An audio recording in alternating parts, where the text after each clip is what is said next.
Area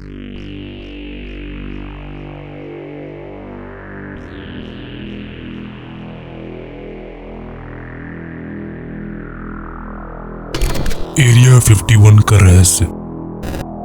आप देख रहे हैं द मिस्ट्रीज चैनल और आज हम बात करेंगे एरिया 51 के रहस्य के बारे में।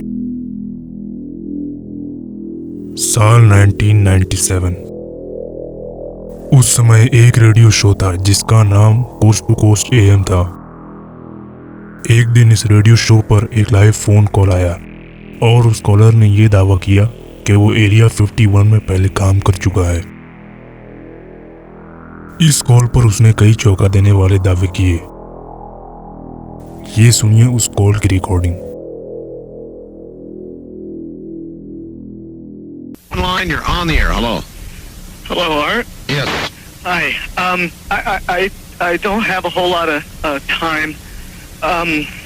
Well, look, let's begin by finding out whether you're using this line properly or not.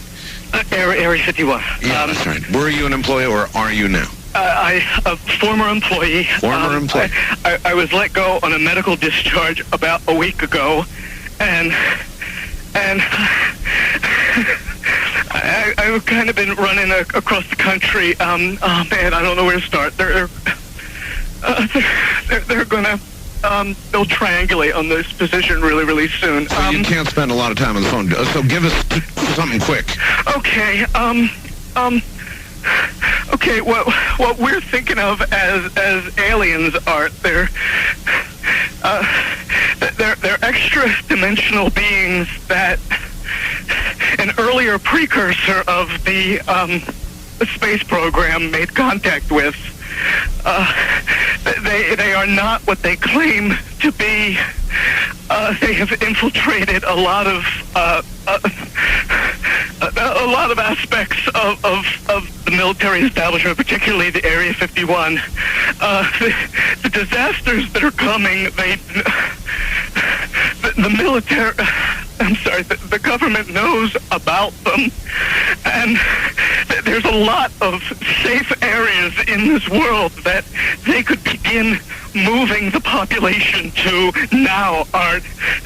But they're not doing anything. They are not. They want the major population centers wiped out so that the few that are left will be more easily controllable. Discharge.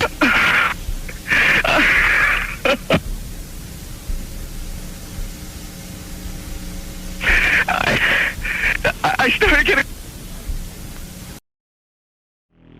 फिर थोड़ी ही देर बाद radio station अचानक connection खो देता है और उस अनजान इंसान का क्या हुआ ये किसी को नहीं पता।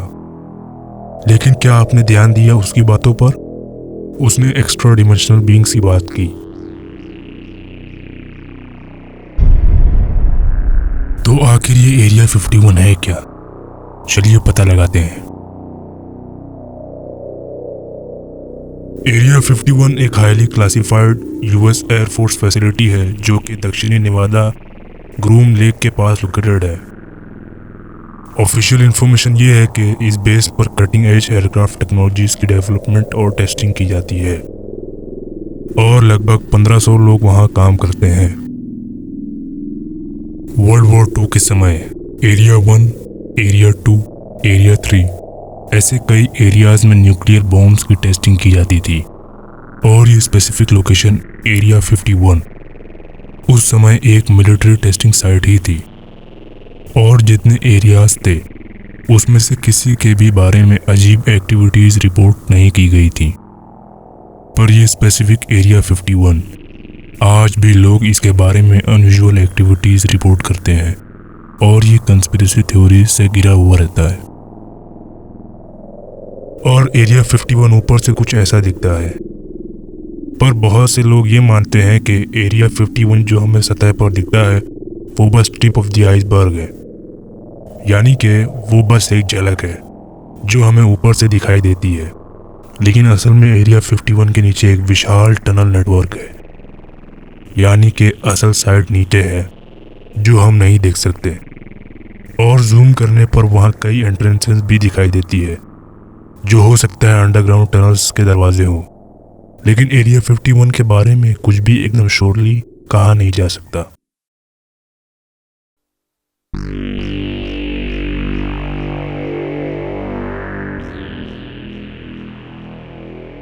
एरिया 51 को लेकर कई कहानियां हैं, लेकिन उन सब में सबसे दिलचस्प और फेमस कहानी बॉब लाज़ार की है।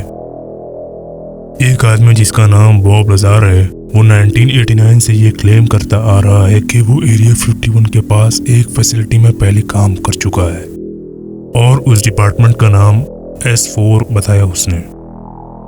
लाज़ार के मुताबिक उस डिपार्टमेंट में एलियन टेक्नोलॉजीज जैसे UFO स्पेसशिप वगैरह पर रिवर्स इंजीनियरिंग और स्टडीज की जाती थी, ये पता लगाने के लिए कि बिना किसी फ्यूल और प्रोपल्शन सिस्टम के वो हवा में कैसे उड़ सकते हैं। लाज़ार का कहना था कि उस फैसिलिटी में काम करते हुए उसने कई तरह के एलियन स्पेसक्राफ्ट और एलियन टेक्नोलॉजीज को देखा और तो और उसने डिटेल्ड इंफॉर्मेशंस भी प्रोवाइड की कि एलियन व्हीकल्स काम कैसे करते हैं। फॉर एग्जांपल, लाज़ार ने ये बताया कि एलियन स्पेसक्राफ्ट ऐसे मेटल से बनाए गए थे जिसका एटॉमिक वेट 115 था, जो कि उस समय 1989 में अननोन था। ये मेटल किसी तरह का एंटी ग्रेविटी इफेक्ट क्रिएट कर सकता था, इसलिए एलियंस के स्पेसक्राफ्ट बिना किसी प्रोपल्शन सिस्टम और बिना किसी फ्यूल के हवा में फ्लोट कर सकते थे। चौंका देने वाली बात यह है कि 2003 में एलिमेंट 115 की डिस्कवरी हो गई, लेकिन लाज़ार ने इसके बारे में 14 साल पहले ही बता दिया था। और लाज़ार ने यह भी क्लेम किया कि एक्स्ट्रा टेरेस्ट्रियल्स यानी एलियंस हमारी धरती को हजारों सालों से विजिट करते आ रहे हैं। कई एनोनिमस लोगों के हिसाब से एरिया 51 में एलियन टेक्नोलॉजीज पर reverse engineering, research and studies की मदद से होश उड़ा देने वाली टेक्नोलॉजीज और इन्वेंशंस की गई है। कोई भी पैसेंजर एयरक्राफ्ट या हेलीकॉप्टर और यहाँ तक कि मिलिट्री एयरक्राफ्ट को भी इस एरिया के आसपास से उड़ना अलाउड नहीं है। उस जगह के आसपास ड्रोन उड़ाना और फोटो क्लिक करना भी मना है। जनरल पब्लिक को तो इसके आसपास भी भटकने नहीं दिया जाता। इस एरिया के फोटोग्राफ्स लेना भी अलाउड नहीं है और इस बेस से 16 किलोमीटर दूर ही ये नोटिस बोर्ड लगा हुआ है, यानी कि 16 किलोमीटर दूर ही आपको रोक दिया जाएगा और उसके आगे जाना यानी कि मौत के मुंह में जाना। इस एरिया के आसपास मैग्नेटिक सेंसर्स भी है जो आसपास से आते जाते हर व्हीकल को रियल टाइम ट्रैक करते हैं और उनकी स्पीड, डायरेक्शन का real time data security team को मिलता रहता है। इतनी रिस्ट्रिक्शंस और सिक्योरिटी इस बेस को एक मिस्टीरियस साइट बना देती है। इन सब से ये समझ आता है कि गवर्नमेंट हमसे कुछ छुपाना चाहती है। कुछ बहुत बड़ा राज है एरिया 51 में जो आम लोगों से गवर्नमेंट डिस्क्लोज नहीं करती। जब US गवर्नमेंट से इस एरिया 51 के बारे में पूछा जाता है, गवर्नमेंट का बस एक ही रिप्लाई रहता है कि ये बस एक मिलिट्री टेस्टिंग साइट है। लेकिन सवाल ये है कि दुनिया में कई और मिलिट्री टेस्टिंग साइट्स हैं। हर देश के पास मिलिट्री साइट्स होती हैं, लेकिन कभी उन सब पर पब्लिक ने सवाल नहीं उठाया और इतनी अनयूजुअल लेवल ऑफ सिक्योरिटी इस बेस पर है जो इसे एक नॉर्मल मिलिट्री टेस्टिंग साइट से अलग करती है। कमेंट करके बताइए आपको क्या लगता है। सब्सक्राइब ज़रूर करिए द मिस्ट्रीज चैनल को और वीडियोस के लिए।